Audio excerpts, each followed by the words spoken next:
vamos falar sobre servindo juntos. Estamos nos 40 dias de comunidade e o tema hoje é sobre o nosso serviço aqui, dentro da nossa casa. E nas outras semanas a gente vai falar sobre os outros tipos de serviço, até porque a gente sabe que servir a Deus não se limita a essas 4 paredes. Mas hoje nós vamos focar, sim, porque não é só aqui, mas passa por aqui. Amém? E a igreja, num certo nível, ela é uma família, não é mesmo? A gente fala IEB, Linhares, uma família para se pertencer.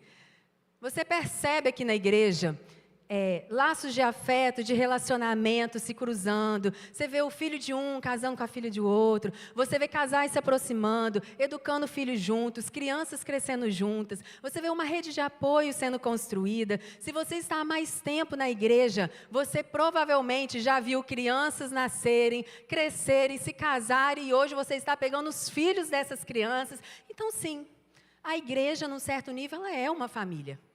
Mas a igreja, ela também é um reflexo da nossa sociedade individualista e fragmentada. E não à toa, e talvez por essa razão, nós vemos a influência dessa sociedade, da mentalidade dessa sociedade individualista da qual nós fazemos parte, direcionando comportamentos aqui dentro da igreja. E eu pergunto para vocês: será que todos que estão dentro da igreja, será que todos aqueles que se intitulam evangélicos, de fato estão seguindo o verdadeiro evangelho? O Brasil, pela primeira vez na história, vai ser majoritariamente evangélico no ano de 2032. É o que as pesquisas dizem. O número de evangélicos no Brasil está crescendo de uma forma muito expressiva. Só que o número de corrupção, de violência, de divórcio, de injustiça social, cresce também. Mas se nós somos cristãos, se nós carregamos a imagem e semelhança de Cristo, se nós somos sal e luz, nós não deveríamos estar influenciando o meio? E se deveríamos estar influenciando o meio, o aumento do número de evangélicos não deveria estar repercutindo de uma forma inversa do que está acontecendo na nossa sociedade? Eu penso que sim. E isso, então, nos diz que nem todos que estão aqui dentro, de fato, estão servindo o Evangelho de Jesus. Ou pelo menos o verdadeiro Evangelho. Porque sim, existe o falso Evangelho. Jesus disse: cuidado com os falsos profetas. Jesus disse: cuidado com os falsos mestres. Por quê? Porque haveria um falso Evangelho. Gente, hoje existe até o que se chamam de Evangelho Coaching. E veja bem, eu não estou falando contra o universo coaching, porque existem muitas ferramentas e técnicas excelentes, sobretudo para uma área empresarial. Mas não reduz o evangelho a isso. Eu não tenho todas as respostas que eu preciso dentro de mim. Eu não nasci para ser feliz, não pelo menos na ótica do mundo, em que sucesso e prosperidade é medido de acordo com o meu prolabore, com o meu contra-cheque. Eu preciso de pessoas. Eu não posso confiar na minha própria capacidade, porque eu não tenho tudo o que eu preciso. Foi o Senhor Jesus que disse: sem mim, nada podeis fazer. Nós precisamos tomar cuidado com esse evangelho de bem-estar, de que eu não posso sofrer. E ele está entrando de uma forma não mais sorrateira. Irmãos, está escancarado, só não vê quem não quer. Então, nós precisamos tomar cuidado, porque é possível que estejamos dentro da igreja, mas um evangelho totalmente distante do de Jesus. Não é à toa que o próprio Jesus disse que naquele dia muitos dirão: Senhor, Senhor, em teu nome. E por que eu estou trazendo essa reflexão hoje? Porque eu creio que hoje é uma noite de posicionamento, eu creio que hoje é uma noite de arrependimento. Eu creio que ao sermos expostos à luz da palavra, haverá uma poda. Nós seremos, essa palavra me veio, enquanto eu orava sobre essa noite, o Espírito disse: é uma noite de ser desenganados. E eu acho muito interessante que se usa muito essa palavra num contexto, quando a pessoa recebe um diagnóstico, assim, o médico fala: a fulano foi desenganado pelos médicos. Eu acho interessante porque o sentido da palavra desenganado é estar livre do engano, da ilusão. E eu não sei você, eu não quero estar enganado. Então, ser desenganado é algo maravilhoso. Porque você agora está sendo esclarecido, você está tendo noção da realidade. E esta é uma noite de sermos desenganados, amém? E aí, antes da gente, de fato, entrar nesse assunto, eu quero mais uma vez focar com vocês, que hoje, por uma questão de tempo, de tudo, nós vamos focar no serviço à igreja.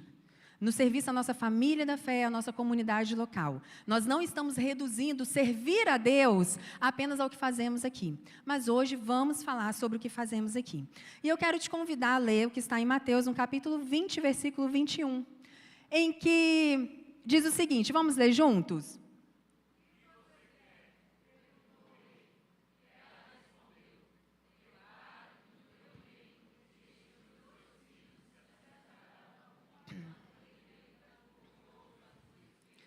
Qual é o contexto desse texto? A mãe de 2 discípulos de Jesus, de Tiago e João, filhos de Zebedeu, pede a Jesus que seus filhos se assentem em uma posição de honra, de autoridade no seu reino, sua direita e a sua esquerda. E esse pedido, gente, ele reflete uma expectativa que muitas pessoas tinham naquela época, de que Jesus, ele instauraria um reino político na terra. E aí Jesus vem, aproveita essa pergunta, esse pedido, e ele diz para a gente que no reino de Deus, a verdadeira grandeza se manifesta através do serviço e do sacrifício. Vamos repetir? No reino, a verdadeira grandeza se manifesta através do serviço e do sacrifício. E é dentro dessa mesma ótica que lá na última ceia, lá em Lucas 22, 27, pouco antes da sua prisão, Jesus aproveita mais uma vez esse assunto que veio à tona, os discípulos falando, quem seria considerado maior? Jesus vem mais uma vez e ele diz, lá em Lucas 22, 27, pois qual é maior? Quem está à mesa ou quem serve? Não é quem está à mesa? Mas eu estou entre vocês como quem serve. Aqui Jesus redefine o conceito de liderança, porque o líder é aquele que serve. O líder é o primeiro a servir e o último a se beneficiar. E muitas são as passagens em que Jesus vai nos mostrando qual é o conceito de grandeza no reino de Deus. A gente vai lá em Mateus 20, 25 a 28 e diz assim, Jesus o chamou e disse, vocês sabem que os governantes das nações as dominam e as pessoas importantes, elas exercem poder sobre elas. Não será assim entre vocês. Pelo contrário, quem quiser tornar-se importante entre vocês, deverá ser servo. E quem quiser ser o primeiro, deverá ser o escravo. Como o Filho do Homem, que não veio para ser servido, mas para servir e dar a sua vida em resgate por muitos. E é baseado nesses textos e em vários outros textos que a gente, por uma questão de tempo, não vai citar, que a gente percebe uma dualidade entre a mentalidade do mundo e a mentalidade do reino. E eu quero ler com vocês um quadro que a gente pode visualizar isso talvez de uma forma um pouco mais didática. Na mentalidade do mundo, gente, o que vigora é o quê? O egoísmo. Contra a generosidade na mentalidade do reino. Lá na mentalidade do mundo, você foca nos seus próprios interesses, você busca o seu conforto pessoal, você age conforme as suas conveniências. Só que isso, na mentalidade do reino, não. Na mentalidade do reino, você tem um estilo de vida sacrificial. Você dá preferência às necessidades dos outros. Você abre mão dos seus próprios interesses. Lá no mundo, sim. Você pensa primeiro em você, depois em quem vem atrás. E olhe lá. Agora, aqui na mentalidade do reino, você está atento às demandas das pessoas ao seu redor. Lá na mentalidade do mundo, não se cultiva uma mentalidade coletiva.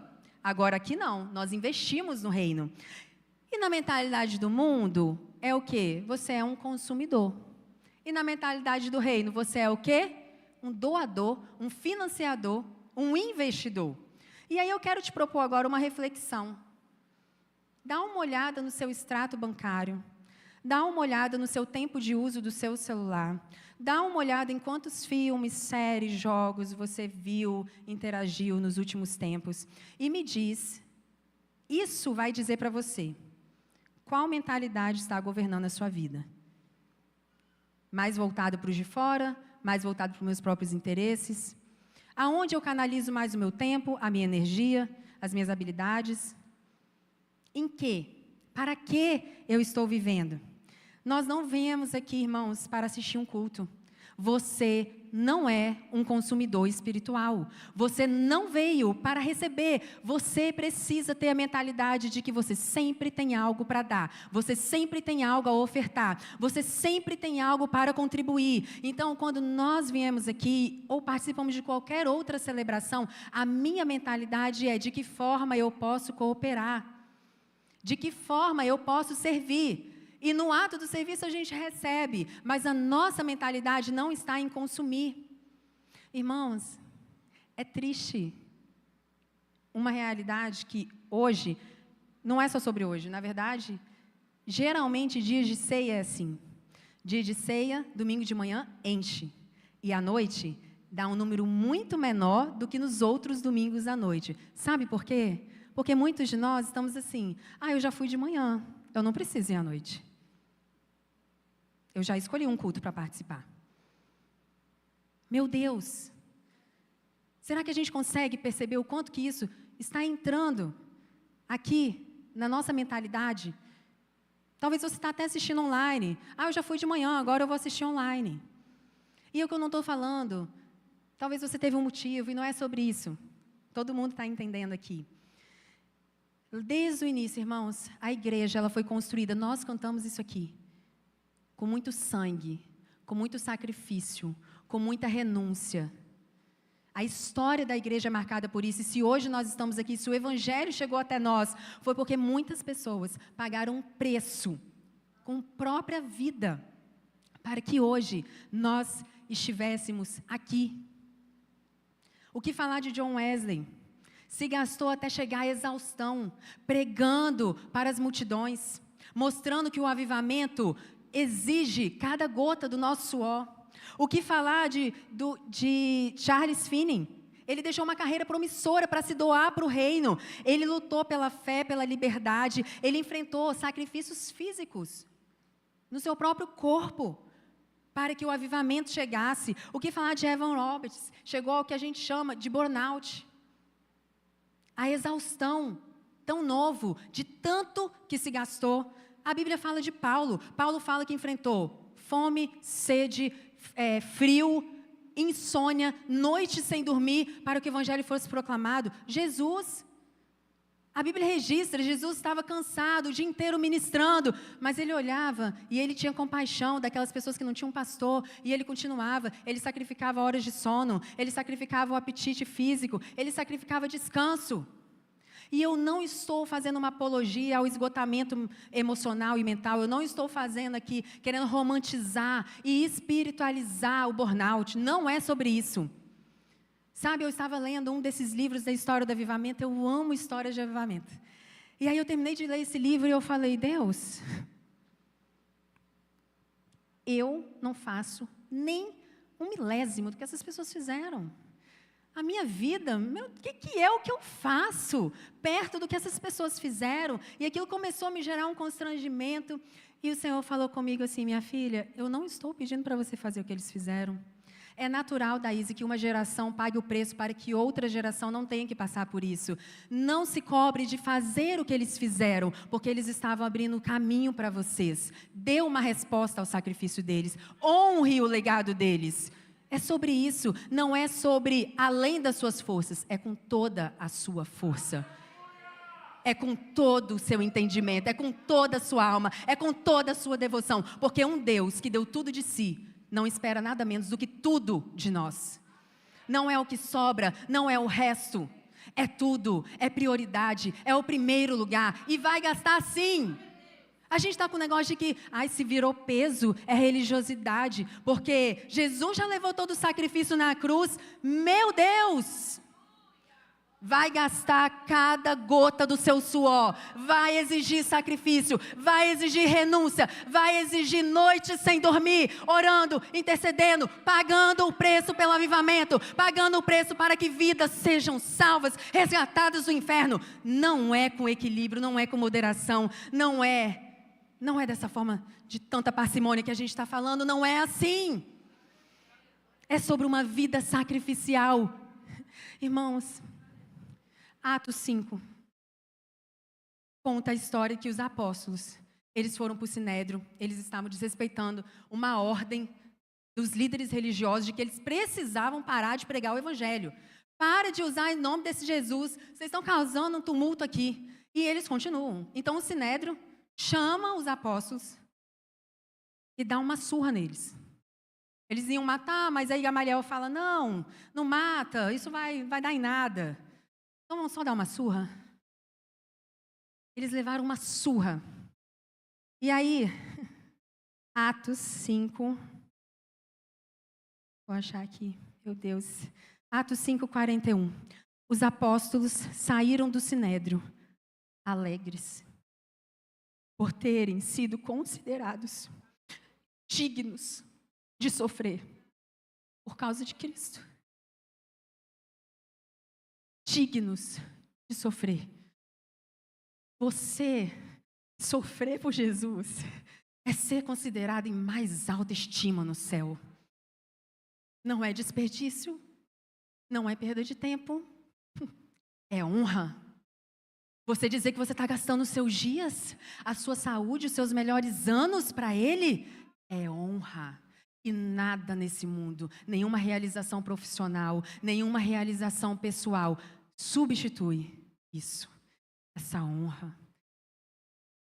Irmãos, em 2021 eu ministrei uma palavra ainda no templo antigo, servindo a Deus, servindo as pessoas. E eu compartilhei uma experiência que eu tive quando eu preparava aquela palavra. A Daíse, antes daquela palavra, a Daíse com um alto senso de justiça própria, a Daíse que tem muito problema com 2 pesos e 2 medidas. A Daíse, antes daquela palavra, ela olhava para a cena em que 10% da igreja serve enquanto 90% desfruta, e ela ficava irada. Eu chegava várias vezes com meu pai e eu falava, para de fazer programação, conferência, nananã, é só culto. Faz só culto, pai. Você sabe por quê? Porque a gente fica aqui se matando, se gastando, a maioria chegar e está tudo pronto e ainda sair reclamando. E eu cheia das minhas razões. Isso é injusto. Então, se a maioria só quer consumir, fazer ali, culto. E aí eu fui me expor à palavra, e a palavra veio com a poda. E aí o Senhor falou comigo, minha filha, você está me amando, mas não está amando a quem eu amo. Você está me servindo, Daíse, mas não está querendo servir quem eu amo. Minha filha, deixa eu te dizer, a melhor parte, a boa parte, aquela que não vai ser tirada de você, não é chegar e já encontrar tudo pronto. É dormir menos para que pessoas durmam melhor. É poder olhar para a vida sendo salvas, transformadas aqui e falar, tem um suor meu ali, tem uma participação minha ali. Sabe, eu deixei de dormir um pouco mais domingo à tarde para vir mais cedo. Tem semente minha aqui. Na vida dessas pessoas, na vida do que o Senhor está fazendo, a melhor parte, a boa parte, não é assistir. A melhor parte, a boa parte, é dizer, eu contribuí, eu servi, eu fiz parte do que Deus está fazendo no mundo através da minha igreja. Eu sou cooperadora de Deus. Essa é a melhor parte. E essa, ninguém pode tirar de você. E essa, você vai estar ali, com as suas mãos cheias, apresentando ao Senhor. Estão aqui os meus frutos, Senhor. Estão aqui os meus frutos. Muitas vezes, não visto por homens, e está tudo bem. E está tudo bem não ser visto por homens. Sabe por quê?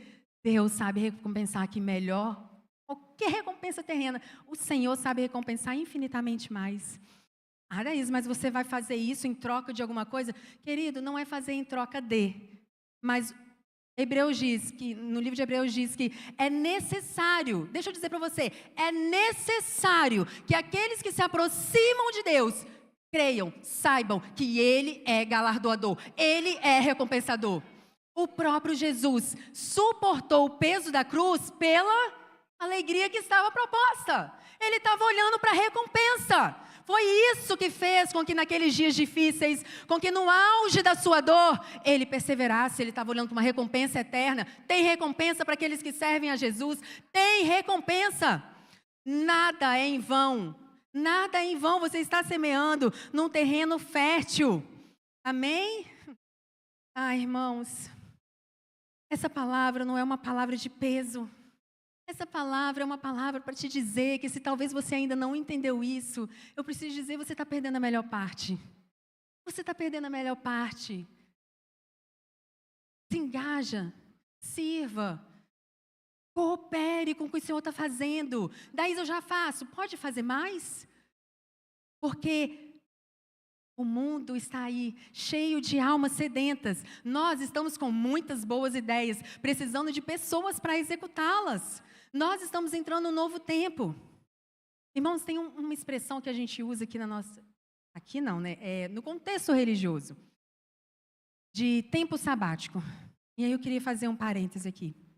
Porque isso nunca fez sentido para mim. Vou falar por quê. Geralmente, no contexto religioso, de uns tempos para cá, isso é muito recente.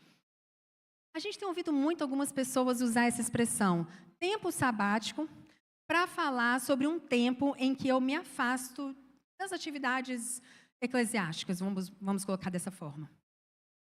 Só que o que não faz sentido para mim? Não é o se afastar, não é o dar uma pausa, porque a gente precisa entender e discernir as estações da nossa vida. Às vezes você até quer servir, mas você está lidando com uma questão de saúde sua. Você está cuidando de alguém da sua família que está com problemas de saúde. Você está envolvido em algumas demandas e você não está dando conta. Não estou falando sobre discernir tempos e estações. Estação de filho pequeno, estação de você está montando uma empresa, está exigindo um tanto de coisa, está fazendo curso, viajando, aquela coisa toda. É uma estação, é um tempo. Está tudo bem. A gente discerne os tempos e as estações e dá uma resposta para eles. Só não chama de tempo sabático. Porque sabático não tem nada a ver com isso. Se você for olhar o que é o princípio do Shabá, o que é o tempo sabático para o judeu, é o princípio do descanso. Até hoje, né, eles seguem desde o pôr do sol da sexta até o pôr do sol do sábado. Só que se você for olhar, as atividades proibidas no Shabá, elas são relacionadas a trabalho. E, na verdade, são incentivadas as atividades que são de cunho espiritual. Então, essa história de eu tirei um tempo sabático, mas eu só parei com a igreja. Eu continuo trabalhando, continuo indo para a academia, eu continuo tomando café com amigos, eu continuo viajando, eu continuo assistindo Netflix. Isso não é tempo sabático. Então, assim, você pode pausar, você pode parar por vários motivos. Mas não chama isso de tempo sabático. Porque é incoerente. Amém? Tempo sabático é um tempo em que a gente se dedica mais à família, ao descanso, ao estudo da palavra, à oração. A gente vai para a história de Marta e Maria. Meu Deus, que história mal compreendida. E a gente faz um tanto de piada com isso, né? Quem serve é a Marta. Quem ora, quem lá gosta do movimento ali é a Maria. Como se serviço não fosse uma expressão de adoração. Não é sobre isso, a história não é sobre isso. A história não está colocando serviço de um lado e adoração de outro. O nosso serviço a Deus é a nossa expressão de adoração, ou pelo menos deveria ser. Porque sim, eu posso vir aqui só para cumprir uma escala, só para cumprir tabela.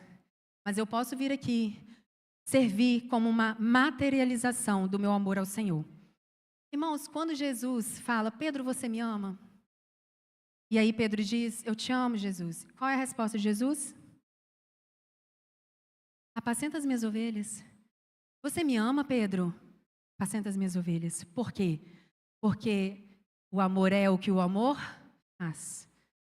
A materialização do meu amor ao Senhor é a minha devoção, é a minha adoração. E ela se expressa, sim, no cuidado com as outras pessoas.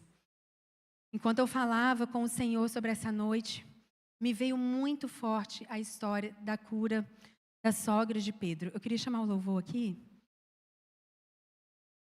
E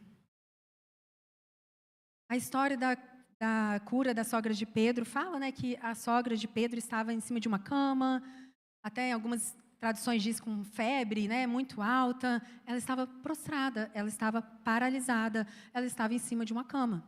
Então Jesus entra na casa e ele cura a sogra de Pedro. E prontamente ela se levanta e vai servir. O pessoal do louvor está aí, gente? Ah, tá. Enquanto eu orava sobre essa noite, o Senhor falava comigo de pessoas que estão feridas. Feridas nesse contexto de serviço mesmo, na casa de Deus. Talvez dentro dessa igreja, ou talvez a sua frustração, a sua decepção, a sua desilusão, nem foi nessa igreja, mas você carrega isso. E isso está te impedindo de servir. E Deus me deu uma visão. E eu compartilhei com a Yasmin, compartilhei com a Renata.